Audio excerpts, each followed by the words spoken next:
오늘 함께 나눌 하나님의 말씀은 스가랴 1장 7절에서 17절까지의 말씀입니다. 스가랴 1장 7절에서 17절까지의 말씀입니다. 하나님의 말씀 함께 봉독하도록 하겠습니다.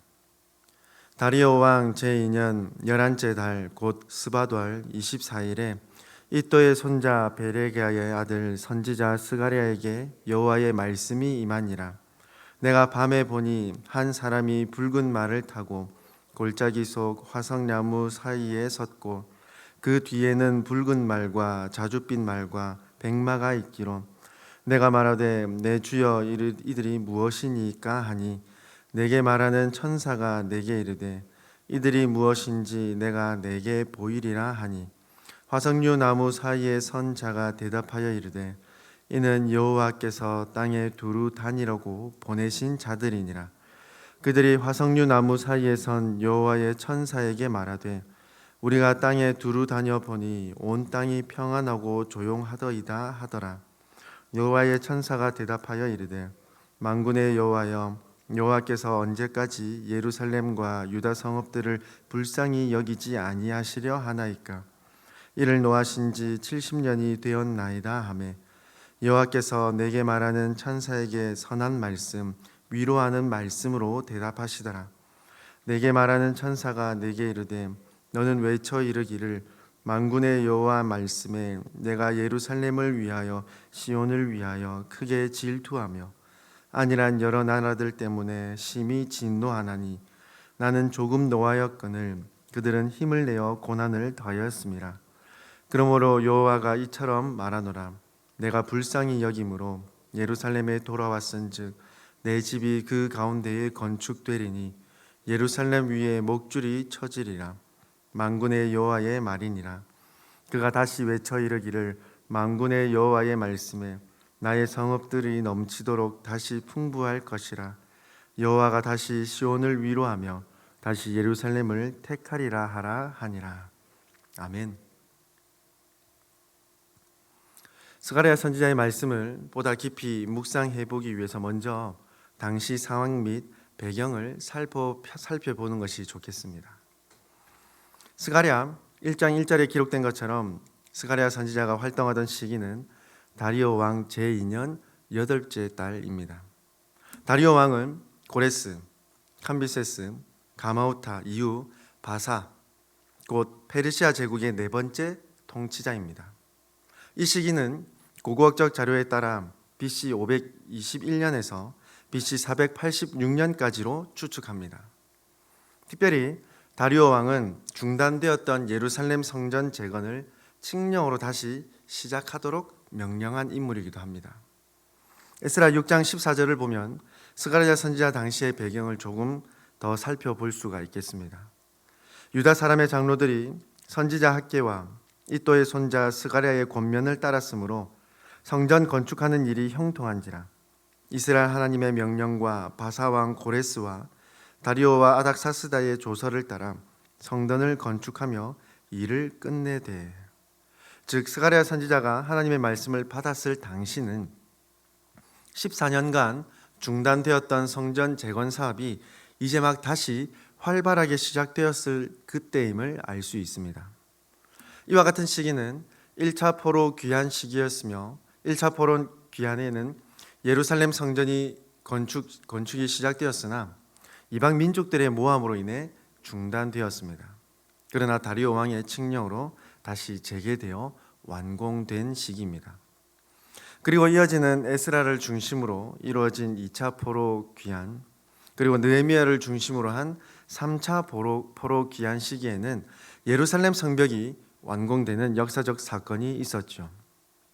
스가랴 선지자는 스가랴 성경 곳곳의 말씀을 살펴볼 때에 제사장 집안의 출신이었으며 비교적 젊은 나이에 하나님의 선지자로 부르심을 받았음을 알 수 있습니다. 한편 스가랴 성경은 1장부터 8장까지는 중단된 예루살렘 재건 사업이 재개된 직후를 배경으로 하며 당시 귀환한 이스라엘 백성들의 모습 및 성전 완공을 촉구하는 내용이라고 한다면 9장부터 14장까지는 묵시적이며 종말론적 내용을 다루고 있음을 볼 수 있습니다. 이런 점들을 생각하시며 오늘 말씀을 계속해서 나누기를 원합니다. 계속해서 나눌 이 스가랴 1장 전체의 내용을 살펴보면 하나님께서 이스라엘의 회복이 지연되고 있는 이유를 두 가지로 말씀하십니다. 첫째 이유는 포로 후기 백성들 내부의 문제였으며, 둘째 원인으로는 이방 민족들과 관련된 외부 문제였음을 지적합니다. 그중 오늘 계속해서 나누는 내용은 이스라엘의 외부 문제, 이방 민족들에 대한 하나님의 진노에 대한 말씀입니다. 어제 말씀을 함께 나누며 생각하였듯이 1장 1절부터 6절까지의 주요한 핵심 주제는 이전 조상들처럼 악을 행하지 말고 하나님께로 돌아오라는 하나님의 말씀입니다. 1장 1절부터 6절까지는 포로 후기 백성들이 하나님을 등진 악한 행동이 회복을 지연시키고 있다고 말씀하셨으며, 이어지는 오늘 본문 말씀에서는 이방 민족들 때문에 회복이 지연되고 있다는 것을 말씀하고 계신다는 것입니다. 오늘 말씀은 6장 15절까지 이어지는 8가지 환상 중 첫 번째 환상입니다. 오늘 이 말씀을 받은 시기, 배경은 다리오 왕 2년째 11째 달로서 하나님께 첫 메시지를 받은 날로부터 약 3개월이 지난 시기입니다. 앞서도 살펴보았듯이 예루살렘 성전 재건이 한창 진행 중인 시기이며, 예루살렘이 바벨론에 의해 함락당하고 성전이 파괴된 때로부터 약 70년이 지난 때입니다. 이와 같은 시기에 스가랴 선지자는 밤중에 한 가지 환상을 봅니다. 화석류 나무 사이에 선 사람이 붉은 말을 타고 그 뒤에 붉은 말, 자줏빛 말, 백말을 보게 됩니다. 화석류 나무 사이에 붉은 말을 타고 있는 사람 뒤에 있는 말들에 사람들이 타고 있는지 명확하지는 않지만 11절에 하나님의 천사, 사자에게 말하는 주어가 그들인 것으로 볼 때에 아마도 말들의 각 사람들이 타고 있었던 것으로 유추됩니다. 또한 스가랴 선지자가 본 이 환상 중에 등장하는 이 말탄 자들이 인간인지 또는 천상의 존재인지 정확하게 알 수는 없습니다. 그러나 10절 하반절 말씀에서 기록하듯이 이 사람들은 특별한 목적이 있었음을 알 수 있습니다. 하나님께서 땅을 두루 보고 다니라고 보내신 자들입니다. 이 점들을 생각할 때에 하나님께서 땅에 두루 다니라고 보내신 이 사람들은 하나님의 천사들이라고도 충분히 생각할 수가 있습니다. 즉 환상 중에 등장하는 존재들을 정리하자면 화석류 나무 사이에 선 존재, 그리고 땅을 두루 다니라고 보내신 자들, 곧 천사들로 볼 수 있습니다. 이 환상 중에 목격하는 이 장면을 또 다른 천사로부터 듣고 보고 있는 선지자 스가랴입니다. 한편 화석류 나무 사이에 붉은 말을 타고 있는 이 존재는 조금 특별합니다. 11절 말씀을 보면 화석류 나무 사이에 선 존재는 다른 존재들, 즉 하나님의 천사들로 생각할 수 있는 이 존재들에게 보고를 받고 있습니다. 화석류 나무에 선 이 여호와의 천사 또는 사자는 12절 말씀처럼 여호와 하나님과 구분되게 말하기도 하며 또는 동일한 존재처럼 언급되기도 합니다. 창세기 16장 7절부터 12절까지 기록된 하나님의 그 사자, 출애굽기 3장 1절부터 5절까지 기록된 하나님의 사자의 모습을 그 근거로, 그 기록으로 할 수 있겠습니다. 전통적인 성경적 견해에 따르자면 이 존재는 메시아의 현신으로 받아들이고 있습니다. 11절 하반절 말씀을 보면 땅에 두루 다녀 살피고 온 정황을 이 메시아의 현신에게 보고하는 말이 기록되어 있습니다. 우리가 땅에 두루 다녀 보니 온 땅이 평안하고 조용하더이다 하더라. 여기서 온 땅이라고 표현된 이 단어는, 이 표현은 온 땅, 전 세계를 뜻하는 의미도 포함될 수 있겠지만 앞서 살펴보았듯이 이 스가랴 선지자 당시 배경을 생각해 본다면 넓은 영토를 소유하며 다스리고 있던 당시 전 세계를 대표하는 바사, 페르시아로 보는 것이 좀 더 적절하다 할 수 있겠습니다. 왜냐하면 당시 다리오 왕이 즉위한 그 시기는 페르시아에 종속된 여러 민족들의 반란을 진압한 직후이기 때문입니다. 그의 아버지 캄비세스 2세가 애굽 원정 도중 페르시아를 향한 반란의 소식을 듣고 철군하던 도중 수리아에서 죽음을 맞이했습니다. 이후 아들 다리오 왕은 민족들의 크고 작은 저항들을 진압하고 바사의 왕으로 등극하게 됩니다. 즉 현재 스가랴 선지자가 오늘 환상을 보는 이 배경이 다리오 제2년임을 생각한다면 천사들이 보고하듯 평안하고 조용한 상태가 맞습니다. 대적들을 모두 무찔렀던 시기, 배경이기 때문이죠. 천사들의 보고를 들은 여호와의 사자, 화석류 나무의 사이에 선 존재는 이렇게 대답합니다. 12절 말씀입니다. 여호와의 천사가 대답하여 이르되 만군의 여호와여, 여호와께서 언제까지 예루살렘과 유다 성읍들을 불쌍히 여기지 아니하시려 하나이까? 이를 노하신 지 70년이 되었나이다 하매. 천사들의 보고를 받은 화석류 나무의 사이에 선 존재가 말합니다. 하나님의 회복을 질문하고 있는데 이 말은 매우 의미가 깊습니다.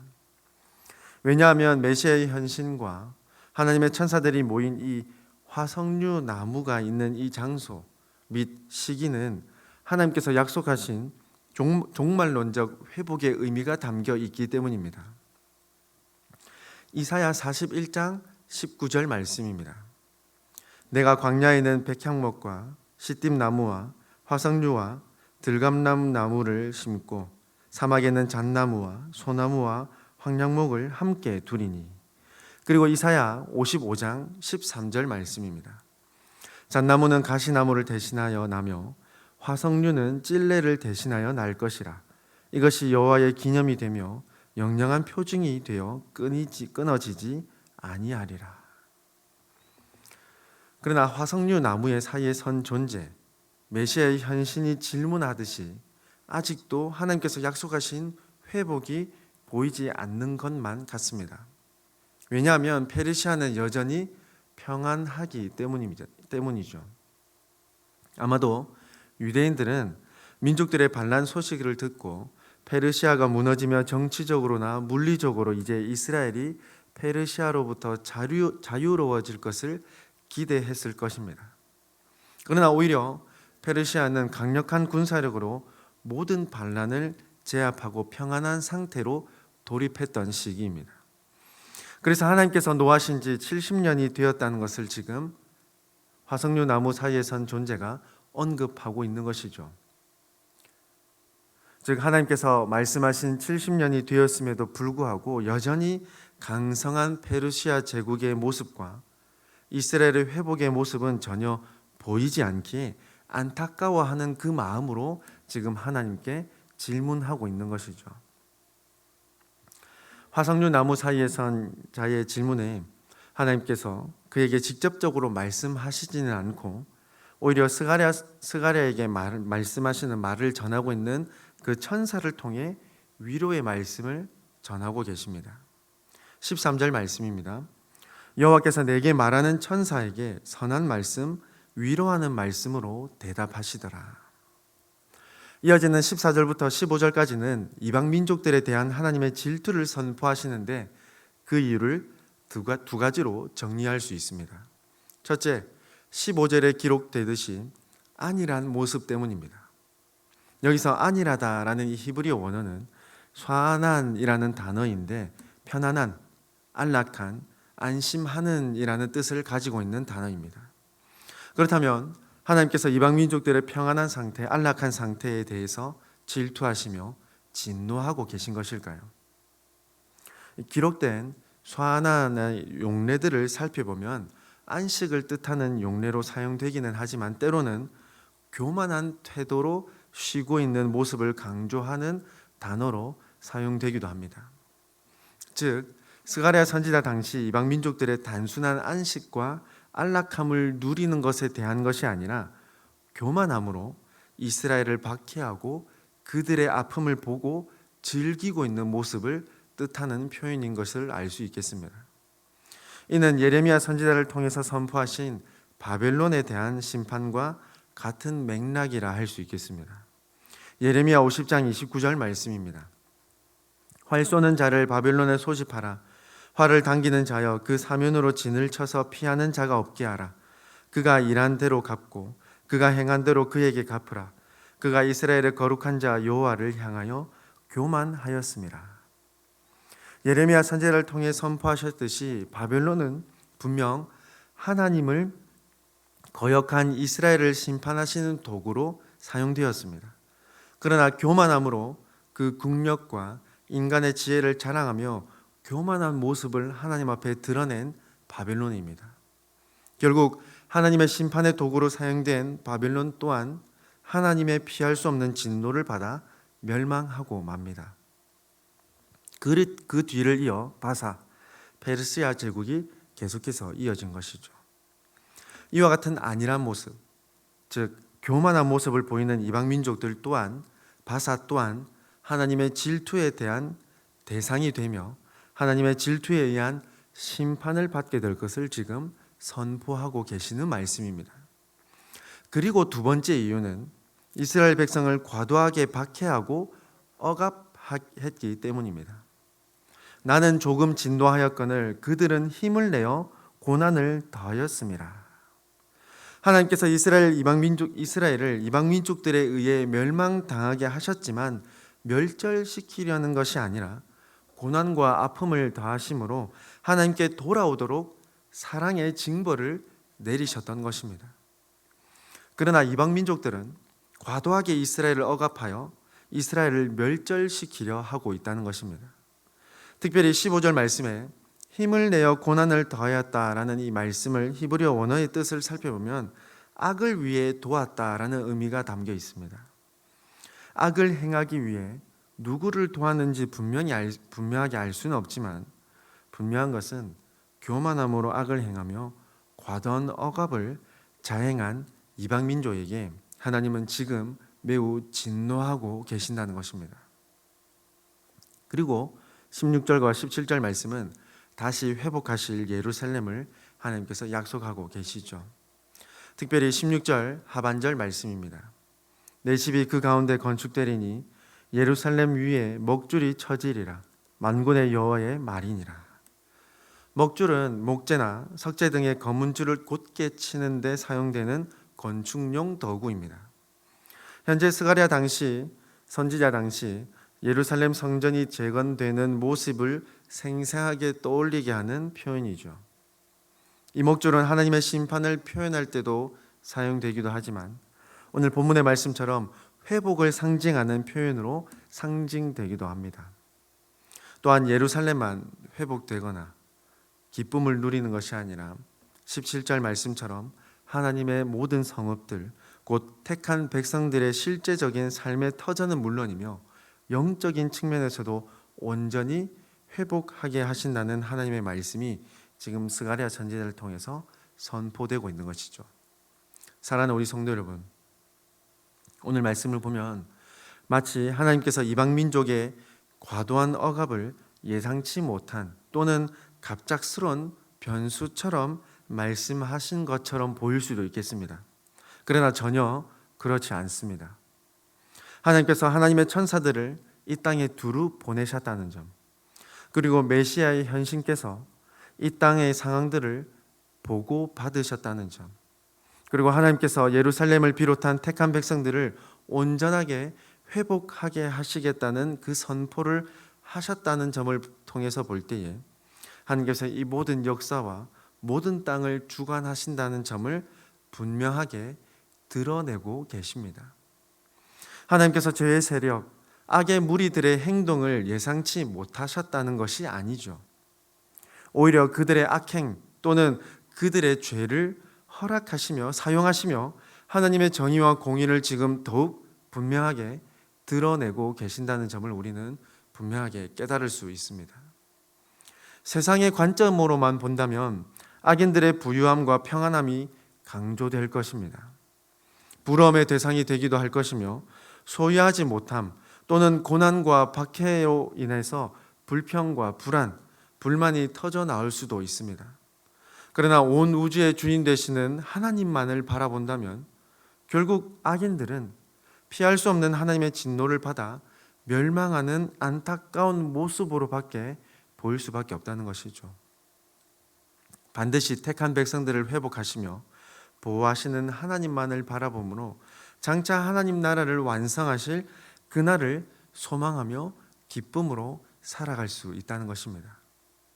우리 성도 여러분, 현재 말할 수 없는 아픔과 고통과 또 박해 가운데 있으신지요? 우리를 향하신 하나님의 무한하신 사랑과 자비와 긍휼이 지금도 넘쳐나고 있음을 오늘 말씀으로 확신할 수 있기를 소망합니다.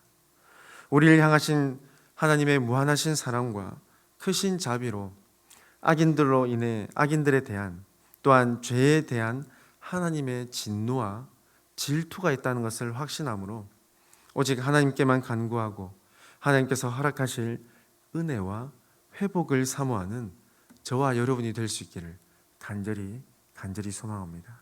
함께 기도드리겠습니다. 사랑과 자비가 가득하신 하나님 아버지, 오늘도 하나님의 뜻을 따라 하나님의 말씀을 묵상하며 하나님을 온전히 의지하는 참 소망을 발견하게 하심에 감사드립니다. 예수 그리스도를 통하여 우리를 하나님의 자녀로 인쳐주시며 예수 그리스도를 통하여 보여주신 부활을 우리에게 허락하신 그 은혜를 끝까지 붙들고 마지막 날 하나님 나라가 완성되는 그날을 기대하며 믿음의 길을 끝까지 걸어가는 우리 모두가 되도록 날마다 믿음을 부어 주시옵소서. 믿음을 가지고 담대히 이 땅을 살아가는 우리 모두가 되게 하여 주시옵소서. 택한 백성들을 반드시 지켜주시며 회복하시는 하나님의 긍휼을 온전히 의지하며 그리스도인으로서의 모습을 잃지 않는 우리 모두가 되게 하여 주시옵소서. 사랑이 많으신 하나님 아버지, 오늘도 하나님의 능력을 의지하며 나아가오니 하나님을 의지하며 하나님을 바라보는 우리 교회의 모든 성도들을 붙들어 주시옵소서. 영과 육의 아픔으로 고통받는 성도들을 친히 위로하여 주시고 새 힘과 능력을 부어주셔서 살아계신 하나님을 체험하며 영과 육이 온전히 회복되는 치유의 은혜를 오늘도 경험하게 하여 주시옵소서. 우리의 참 소망과 회복이 되시는 하나님 앞에 감사드리오며 우리를 위하여 죽으시고 부활하신 예수님의 이름으로 기도드리옵나이다. 아멘.